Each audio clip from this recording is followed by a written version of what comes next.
right. I have the distinct honor tonight of introducing my friend, man, my big little brother.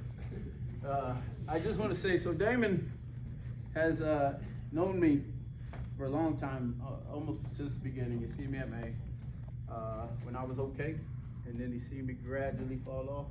He seen me at my worst. And there was a thing we used to do. Anytime he'd get locked up, when he gets out, he called me, hey man, where you at?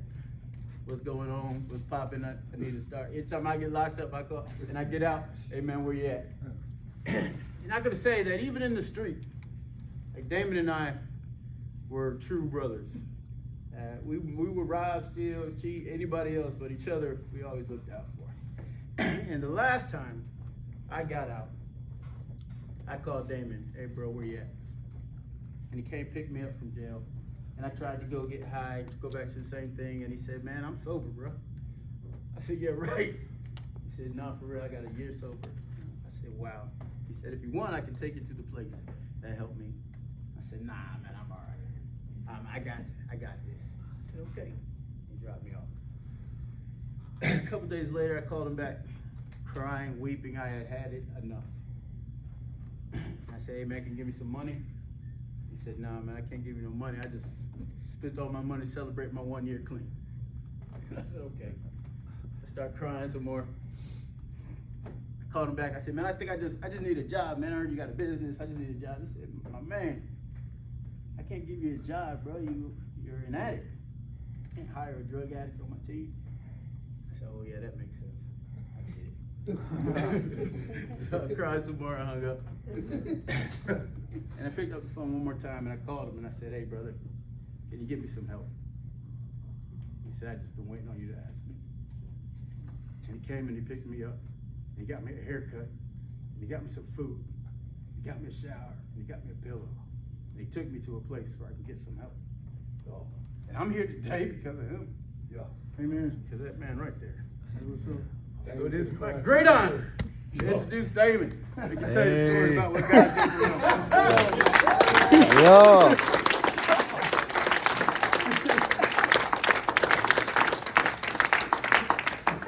I ain't gonna make you cry with me. That's messed up, ain't it?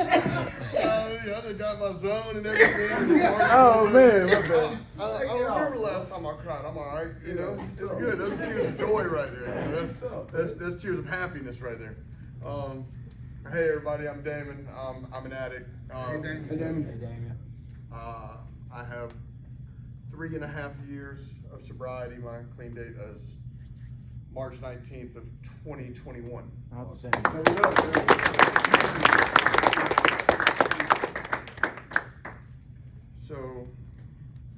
So I didn't make any notes before I came in here. I told myself I was just gonna pray about it and I was gonna come in here, try to relate to you guys and just hopefully be able to help, you know, at least one person in this room. And so I'm just gonna start from where it all started for me. I'll start from, you know, growing up and what I came from.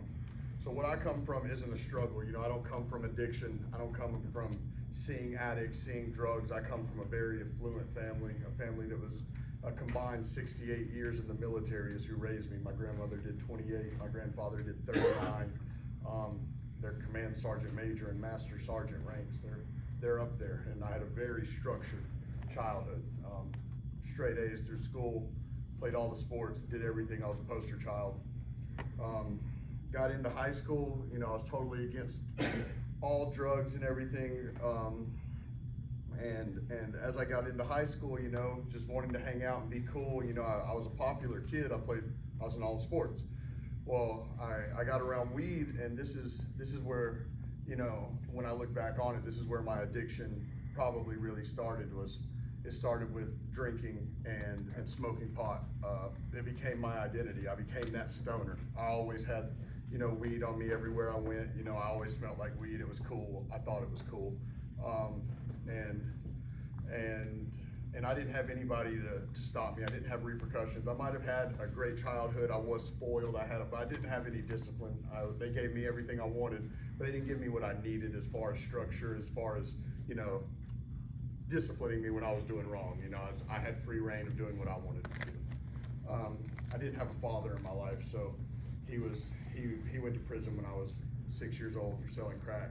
And from that point forward, it was my grandparents and my mom. So now I'm in high school, you know, I'm drinking and I'm smoking, and it became who I was, and I was still playing sports and all, but that's who I was. I was a stoner, you know. I wasn't the athlete. Wasn't who you know I was trying to be known as. I was trying to be known as the guy you come smoke weed with, and so I ended up in college from baseball. I played baseball into college, and once I got that freedom of not having any family or any accountability around me, it just went a step forward, because right before I went to college, I did get arrested in high school, my junior year.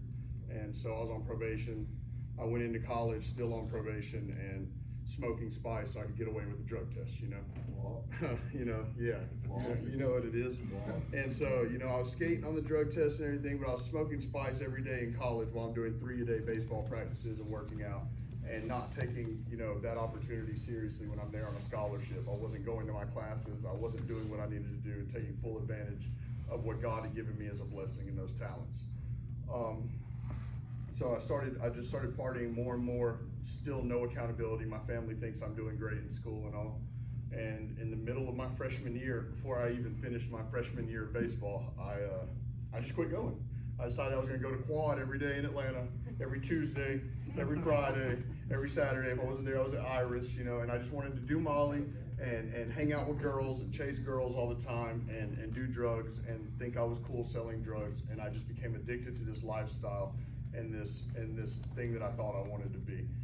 And what I didn't realize is that there was an addict in there in me that was chasing these drugs all the time, that it wasn't just, you know, me trying to, you know, just have fun all the time. I was an addict, and that was just my excuse of being able to get high, as I was out having fun.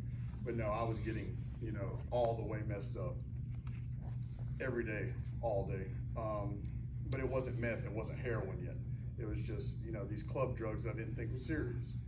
And so eventually I catch like 14 charges on my way down to a festival on my way to Miami to a music festival. I catch like 14 felonies, and I'm in Port St. Lucie County Jail, calling my grandmother and explaining to her who they don't know breaking the law, they don't know criminal activity, they don't know that. So for me to tell them, hey, my bond's $179,000 and I'm sitting in Florida, can you come get me out? That was a big shock for them, and so at the time, you know, they haven't cut me off yet. They put up their house, they put up some cash, their property, they do everything they can, they buy me an attorney, they get me out. The attorney beats the charges. I ended up with one misdemeanor charge out of all of that, and I go right back to doing what I was doing. They just bring me home, they bond me out, I come home, right back to doing what I was doing, no consequences. So those no consequences, 2 weeks later, I'm arrested again in Cobb County for felony possession of marijuana. I was arrested with like a quarter pound of weed, and I'm sitting in there, and I call them again. I'm like, hey, I'm in jail again for another felony. And they come right then, they come get me out. Still no accountability, still no consequences. And up to this point, anytime when I got arrested in high school, no consequences. You know, it was misdemeanor possession of marijuana, I was arrested, no consequences, they bonded me out. So there's 3 times of being arrested where they, you know, just, okay, it's okay, you're a kid, you're learning, we're gonna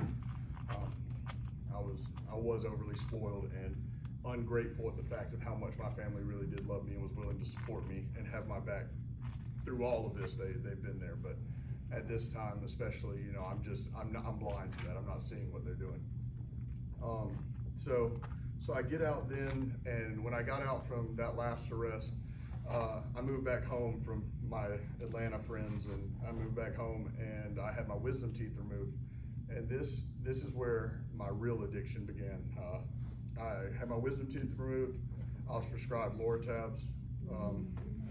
Those Loratabs, you know, were addicts. I was an addict then, even before I'd been dope sick yet. I finagled the doctor and just keep it on refilling that prescription of Loratabs. I didn't know what withdrawal was yet. And so he refilled it, I don't know, 5, 6, 7 times, however many times he did. And when that stopped, and I was dope sick for the first time, I'm around some friends of mine who were a little bit older, and I'm telling them, I'm like, man, I don't got no pain pills, and dude, I feel rough. They're like, dude, you're not sick. you're going through withdrawal, you know, you're detoxing. And I was like, oh, well, how do I fix this? And they're like, well, we got to go get some more. So then I'm introduced to buying, you know, Roxy's on the street.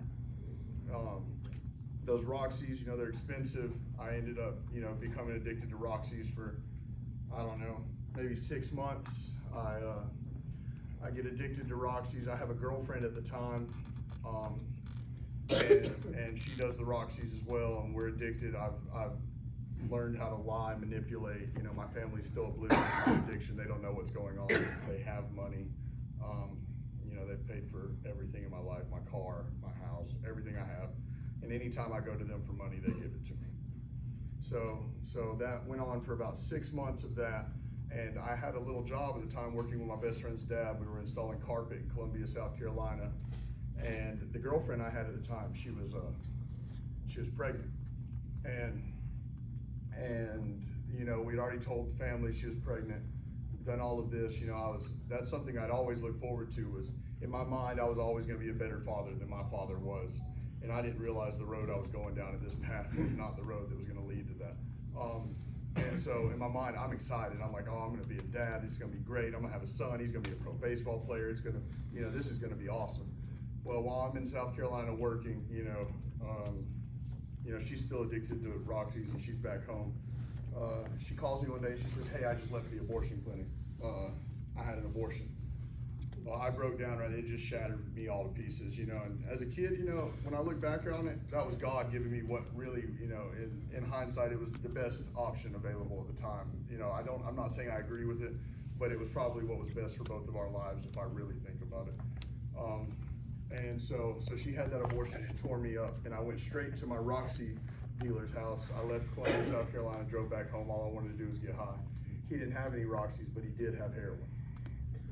So I did my first line of heroin that night, and I did my first line of heroin. You know, this guy was, I was 21 years old. This guy was probably 37 at the time. He was, you know, I looked at him like a father figure, really, even though he's my pill plug. You know, he's somebody I would talk to and could talk to about whatever. And he gives me this heroin after not letting me try it for those whole 6 months. I was like, hey man, let me try a little bit. He would never let me do it. That night I told him, I was like, hey man, I want to do it. And he let me. And I got sick, you know, of course I threw up, you know, blah, blah, blah. But I liked it and I wanted more of it.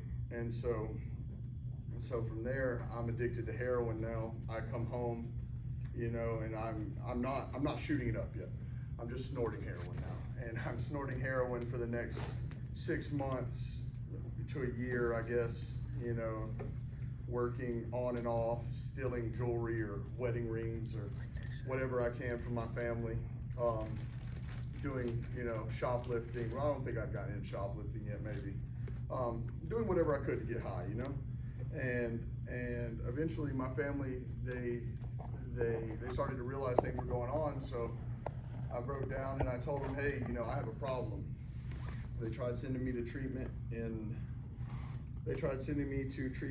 in Florida. I went for 30 days. I came back. You know, I didn't work a program down there. It was basically just a 30-day long Suboxone detox. And I came back thinking I was all healed and stuff, not knowing what this monster of addiction was. I'm only 22 years old, maybe, if that old. Yeah, probably 22. And so I get back from that, and I guess I stayed sober for maybe 2 months, and I go back to doing all the things I was doing before at some point. And eventually my family gets tired of it. They kick me out, but when they kick me out, they buy me a motel room for a month. They say, hey, get a job, we're gonna buy this for a month. You're gonna figure it out on your own from there. You know, you gotta do it on your own. I was like, all right, you know, so I tried that. Well, at this point, I've now been introduced to shooting up meth and heroin and not being able to function in society or hold a job or anything, because you can't hold a job if all you want to do is shoot up dope. So I'm in this motel room for a month. I'm telling them that, hey, I've got this job at the chicken plant. You know, I'm gonna be all right. At the end of that month comes, there is no money. You know, I'm out of dope. I've got one paycheck coming next Friday, but I don't have any money at this time. I don't have anywhere to go, and my family decides they're cutting me off at that point. They cut me off, and I'm in the middle of Gainesville with one of the Army bags. They were in the Army for their whole life, so they'd send me with duffel bags full of stuff. So I have a big Army duffel bag, nowhere to go, and a drug habit. And I just started wandering to the middle of Gainesville, and I found my way to this homeless camp. And this homeless camp was, I mean, it's a community of homeless, you know, typically all drug addicts, but I felt like I was at home when I walked in there. It was crazy, you know. I hit that homeless camp up. I was like, these people are where I want to be. You know? All I see is meth pipes and people with rigs, and I'm like, oh, this is going to be dope. And so, for the next 4 years of my life, I made that homeless camp my home. You know, and at that point, during these 4 years, you know, I have now turned into a full-blown junkie that my family doesn't talk to anymore. Except, you know, I've been enabled my whole life. My grandma, I could call her occasionally, and I could finesse her into maybe get me a motel room for a night or two, an occasional week. And occasionally, how I met my wife was, she got me a motel room for 3 weeks at the Ramada, where my wife was the manager at the time when she met me, and I was just one strung out piece of trash. And she wouldn't give me the time of day back then, but I used to stay at the front desk, you know, letting her know that I was gonna pull her one day.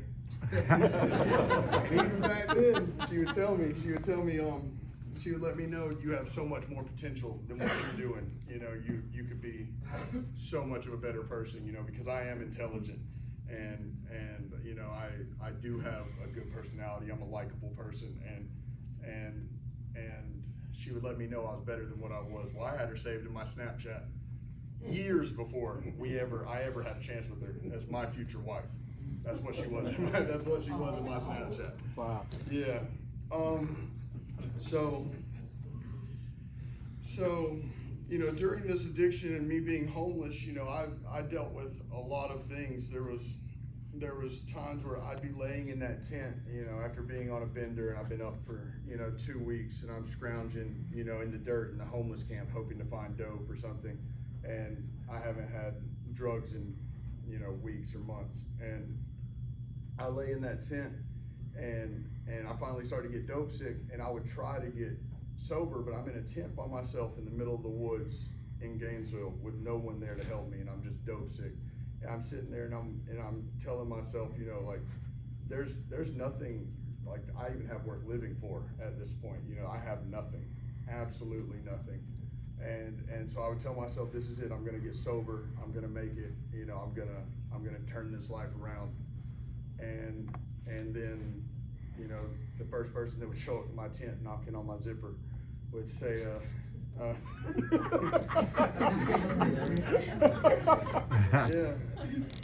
so, you know, I'd answer the door.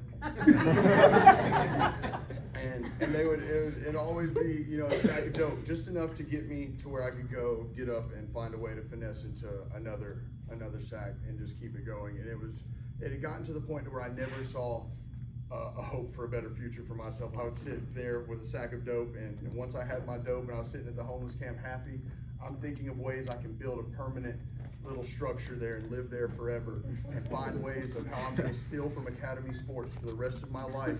The perfect route of stores to hit, and the rotation of days I'll go to Home Depot or Academy or Dick's, and then take them and return them and sell the gift cards, and how this is going to get me high forever, and I can make this happen for the rest of my life. This is what I want to do. You know, that's where I got. There was no hope or future or relationship with God, Christ. There was no, you know, better days in my mind. This is what my life had become, and I had no purpose. And so there towards the end, you know, I started getting in a lot of questionable situations where I could have ended up in prison for long amounts of time. People being in the motel room with people dying in my arms and everyone leaving, and I'm the last one there. There's this girl, she's overdosing and dying with me in Oakwood, and everyone's left, and I'm the only one there to call 911 and have to stay. And the police are letting me know, you know, like, you know, this is a real bad situation you're in here, Damon. But but me knowing the law and knowing that they can't arrest me if I call 911 is the only, it wasn't to save her life, you know, in reality, it was to keep myself out of trouble. It was self-preservation that had me call 911 there. And, but those things weren't affecting me. My best friend overdosing and dying, you know, a day after I left his house, you know, who knows, you know, maybe I'm, you know, having to live with the thought of maybe it was something that we went and got together or something.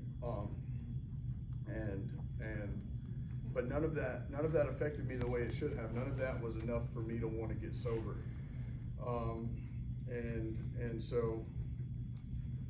So the last time I get arrested, I get arrested in Jackson County. What I had done was that heroin dealer from, you know, this is a span of 7 years we've gone on now to the end of my homelessness. That heroin dealer, I'm at his house at the end, and his wife had just passed away from diabetes. She was not an addict, and he was trying to get into her accounts to get her money out. It's that's her husband, but you know, he was going to spend it on drugs. Well, in my mind, I'm like, well, if he's going to spend it on drugs, I'll help him get into that account. I'll have some girl transfer it into her account and send it to me, and I'll go spend it on drugs, and they'll be my drugs. And so I did that, and I thought I'd gotten away with it with no consequences. Well, as soon as he found out, he asked me about it. He said, hey, if it's you, let me know. I don't want to, you know, have you arrested. Just, we'll make something happen. I totally denied it. He did press charges. They found out that it went to that girl's account. She immediately told on me, of course, you know, and I was arrested. And so now I'm in Jackson County in solitary confinement for 14 days, thinking about the fact that not only did I steal the money out of this dead woman's account, but I stole the money out of this dead woman's account. Her wedding and engagement rings were taped to the back of her phone. I took those and pawned those too. And I didn't think twice about doing any of this. None of that slowed me down. You know, I'm trying to get high. And so I go and I pawn all this stuff, and I get arrested for it. Maybe it's about 2 months later. And I'm sitting in this solitary confinement just thinking about where my life's at, how I have absolutely nothing. I call my mom. Now, when I'm locked up, I got a family that does love me and support me. So I have money on my books, I have phone time. The only people I call is my mom and my grandma, because that's who I can manipulate for more money and food and soup packs or whatever, you know. But that's who I call. I'm calling my mom, and one day I call her, and she asks me, she says, Damon, what are you gonna do when you get out of jail this time? It was my 22nd time getting arrested. I'd been arrested a whole bunch of times for probation violations, shoplifting, and all that through all that time, petty stuff. And I tell her, I was like, I'm gonna go back to the Motel 6 and go back to doing what I was doing. Actually, no, first I asked her, could I come home? It's my grandfather's house. My mother, my grandmother, my mother, and my grandfather all live there. I was like, hey, can I come home? She said, Leroy, who's my grandfather, isn't gonna let that happen. All right, well then I'm going back to doing what I was doing. Well, at that point, she says, if I find you a rehab to go to, would you be willing to go? And I was like, yeah, you know, I'll try it. Not knowing in my head that it's gonna stick this time or anything, just, you know, wanting somewhere to go, you know, until I could find my way to, you know, finesse into sticking another needle in my arm, you know. If y'all can't tell, my arms they're rough, you know, 'cause that's what I did all day. And so I was like, yeah, I'll go. Well, I went, and when I went, I came here to Living Proof, to We Are Living Proof. What I didn't know is that it was my second time trying We Are Living Proof. You guys weren't We Are Living Proof the first time I came. You were Sober Living Recovery, and I made it a solid 2 or 3 days the first time I came from a detox. And I told my mom the same story. And in 2 or 3 days, I was sitting on a couch in one of their apartments shooting up heroin. And Randy, who's not here and probably doesn't even remember doing this, he came and snatched me up off the couch because the girl I was doing it with, she got caught, and I'm gonna guess that she probably mentioned my name, and regardless, you know, I'm getting high in their program, I shouldn't be there. And so they come to question me about it. I'm like, no, I'm not shooting up no dope in this program, and a needle falls out of my lap, right on the floor at Randy's feet. Is it Randy and Kayla? Is that his wife's name? Kayla? Yeah, well, she sees that needle, and she grabs it, and she acts like she's gonna stab me with it, I feel it, but then she was stabbing in the ground to take the point off of it. But yeah, so I got kicked out of the program the first time I came, and this was the same program with a different name a few years later.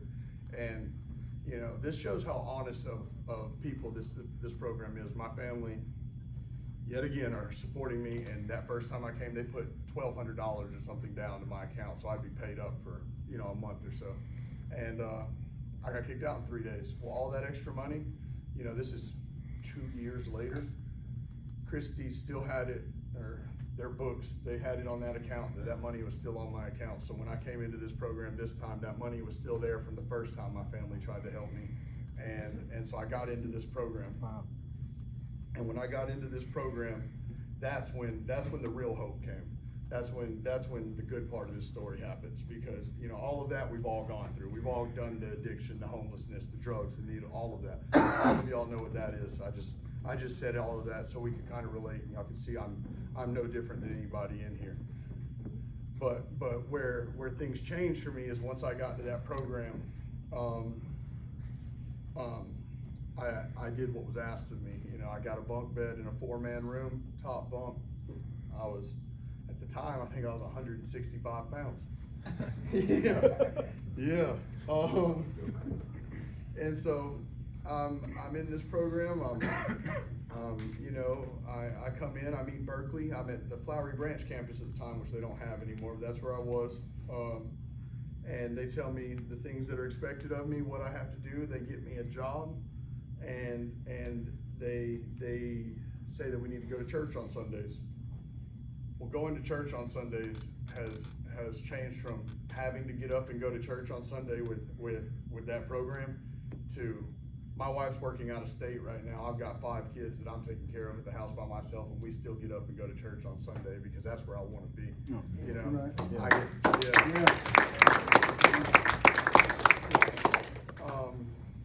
It's become a relationship. It's allowed me to build this relationship with God that I didn't even know existed for anyone. And I'm not some Bible thumper. I'm not some judgmental person. You know, I go to church when I can, you know, most Sundays, but I'm not the type of judge. I'm as regular as can be, and I have a lot of fun in my life, you know. But it did allow me to build this relationship with a higher power, and I started developing that by being in that program. They asked you to work the steps. When they asked me to work the steps, you know, it might have taken me 2 months or so to get used to everything, get a job. I was working at Goodwill, you know, taking in the donations, yep. And I was filling up a duffel bag then. I was trying to finesse ways of how I could come up filling up duffel bags. Do you remember that? Me filling up duffel bags of clothes? Were you around when I was doing this? Yeah. I don't know if you were. I don't know. No, it might have been You were after. in the bottom It might have been after. But yeah, so I was filling up bags of donations. I was bringing them in. I was trying to sell the donations and everything. You know, I just wanted to hustle. You know, I just wanted to do something to feel like I was getting by on somebody. And so while I'm doing this, I'm going to my meetings, and I just coasted for about 2, maybe 3 months. And then I picked up a sponsor because at the time I'm in the program, baby, I apologize, but I had a girlfriend who I was in the program with, and I wanted to go out, and I wanted to, you know, of course, you know, y'all get it. We want to go out, we want to hang out with girls, we want to chase girls, we want to do all of that.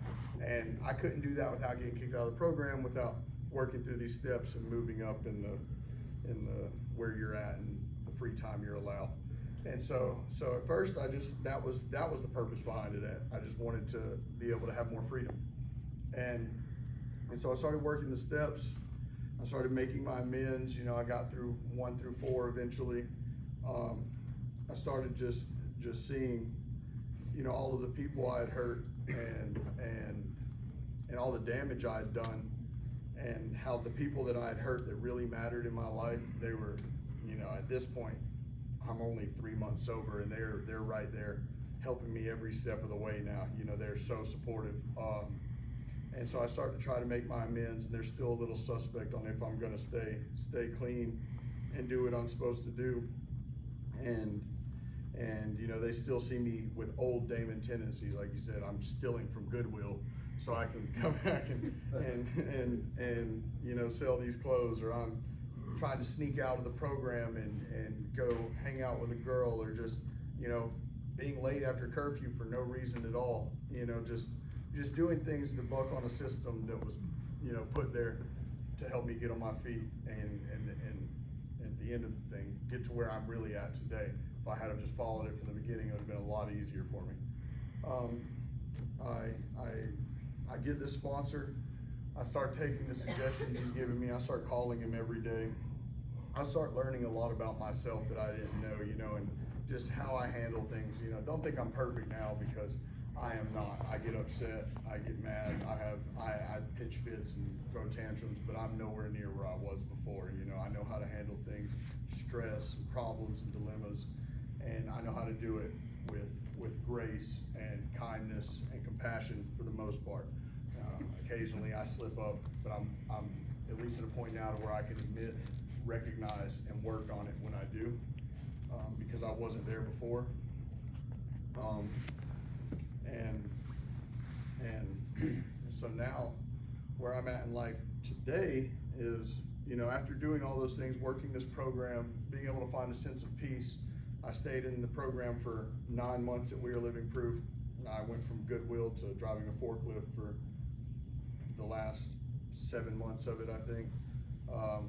Working 60-hour weeks and sleeping, I don't know, lots of hours, right, Wes? Yeah. Lots of hours. If I wasn't at work, I was asleep, you know, and I'd catch my meetings, because you have to, and that's what you're supposed to do.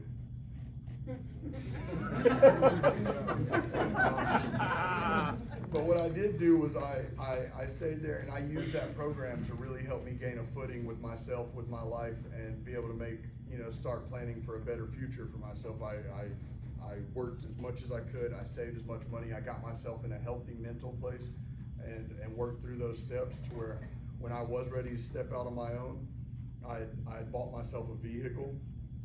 I bought an apartment. I still had my job driving a forklift at the time. And I bought an apartment and I left the program. When I left the program, I started into a new job, the roofing industry. I ran into one of my buddies at Shogun and Flowery Branch, and he offered me a job, and I took it. And I took this job, and it was a sales position, and that job really changed my life. You know, it was a different opportunity for me. I was making more money than I ever had. I had more freedom. I was able to help others, and so I really loved what I was doing. And I was working for someone else at the time, and so what I did was I learned as much as I could in 2 years at that company, and after those 2 years at that company of learning what I could, you know, we had our differences, and, you know, with sobriety and recovery, and that's a main focus of my life, and that's what I focus my company around as much as possible, you know, and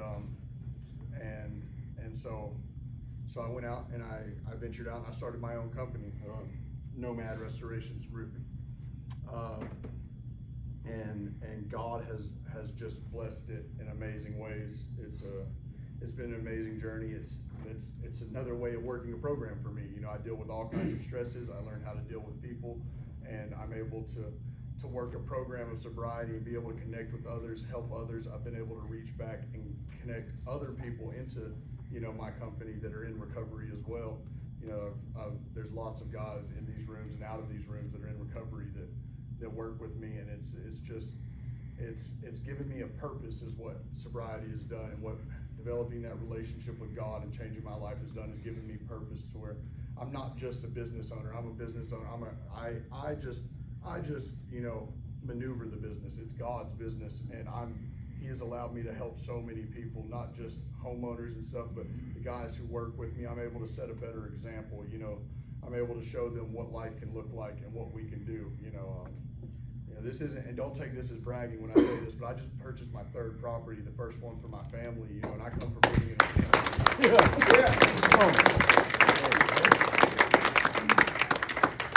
so I come from living in a tent for years to where now I've got rental properties, and I've got a house me and my wife purchased together, because nothing I do on my own.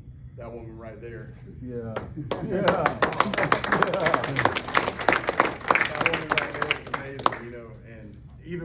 shouldn't be. She handles me with extreme grace, and when need be, you know, with a strong firm grip, because I can get carried away, and I'm an addict. I'm selfish. It's the center of my disease. I'm a narcissist, and I still have those tendencies in my sobriety.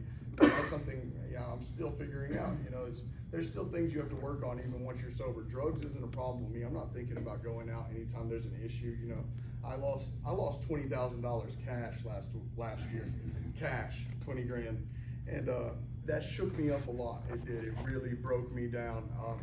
That was the last time I cried till Marcus just said what he said.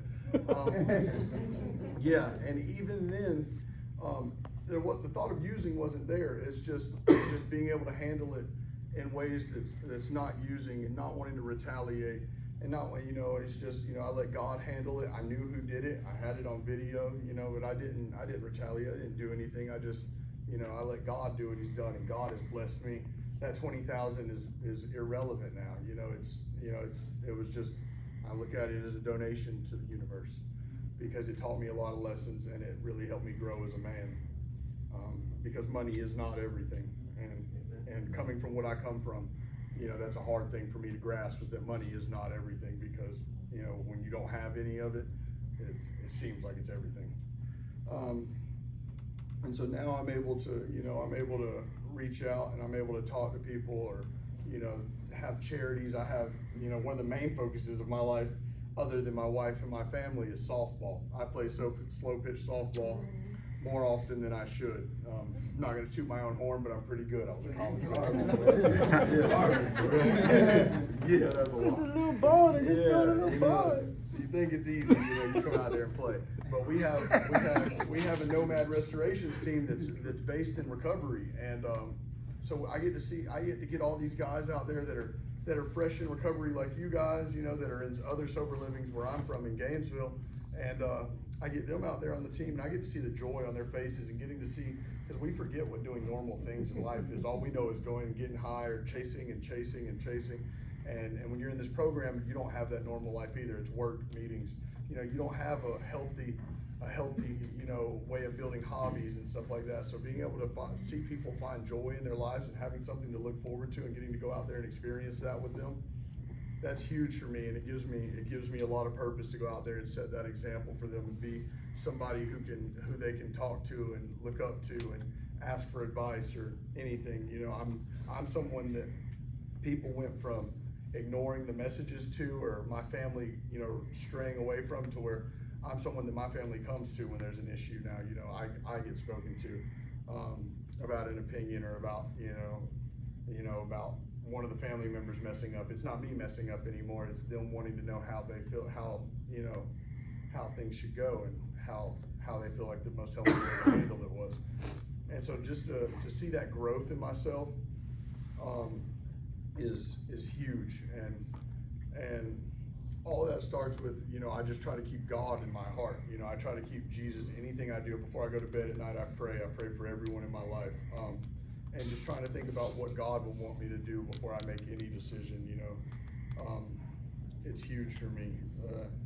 It's how I treat people, how I talk to people, how I speak in general. I try not to, you know, cuss and be vulgar and stuff. And that's not because I'm some goody two-shoes. It's because, you know, the example I'm setting, you know, like I had my kids at the ball field the other day, all the guys around, and, you know, I'm wanting to set that example for my son of what he can look up to and see at the ball field, of how I should act. And don't think I did that the whole time, because I got mad one time. I threw my glove on the ground, and I was really upset. But the fact that I could catch that with myself and be upset with myself, you know, and hold myself accountable there, that matters. Because I've never held myself accountable before. No one else has either. And I felt that conviction in my heart. And for me, just being able to have that conviction in my heart, and being able to trust in the fact that God handles everything. When I have these issues that come up in life, whether it be, you know, money, my relationships, you know, a problem with work, you know, any stress that may come up, I know that if I stress it and worry about it, all that's going to do is make it worse. That if I just do what I can and trust that God has a plan, that typically things work out so much better that way. They really do. You know, stressing it and worrying yourself to death instead of just doing what you can do to fix it, addressing the problem, or working however you can, trying to find a solution, working in the solution and not the problem. That's huge, because God will have your back if you have your faith in Him and you remain faithful. He's gonna get you through whatever it is, no matter how hard it may seem. And so now I'm standing here in front of you guys, worried about how you guys are, viewing my story, and it's my story, so I really shouldn't care how y'all view it. Right. But even then, I have these character defects and worries about how you guys are viewing me right now. And I just, all I want you to see is that, if you come into this program and you do work it and you don't worry about the fact that you're paying $225 a week, because if you were homeless before you got in here, if you were doing what you were doing, whatever you're paying, you're getting on your feet, you're building a foundation for yourself. And the little bit of money you could save, maybe going and getting an apartment with somebody else or doing something before you're ready. I've got one of my friends that left this program early, and he's sitting down in, I don't know if it's South Georgia or Florida, but sitting down there for killing somebody because he left early and killed someone with a DUI right after I gave him the money to fix his car. So you just got to think about these kind of things, that you got to hold yourself accountable and realize that you got yourself in this situation, you made the commitment to be here, and there's a reason you're here. So stick with it, do what you got to do, because there is a plan, there is a purpose for you. You can get out here, you can help others, and you can have, it's like planting seeds everywhere. I was able to reach out, after a year of being sober, and I helped Marcus. And how many of y'all in here have been helped by Marcus in this room? Right. Every single person in here, and so you don't know what you're going to be able to do, or, how God's going to work through you. Amen. Because that's just one example. Marcus has touched so many. It's amazing to see how many lives you touched, dude, and just to be able to know that I was a part of that, for my own ego. Yeah. For not, Marcus says he doesn't have an ego, but I just beat him 5. Hey, bro, calm down, man. Tell you your story, bro. Yeah. It's huge. You never know how God's going to use you if you give Him the opportunity. But if you take that opportunity away from Him before He lets His plan get to where it's going, you've shortchanged not only yourself but Him as well. And you just gotta keep putting your next foot forward and working this program. And like they say, it works if you work it. Yeah. That's all I really got.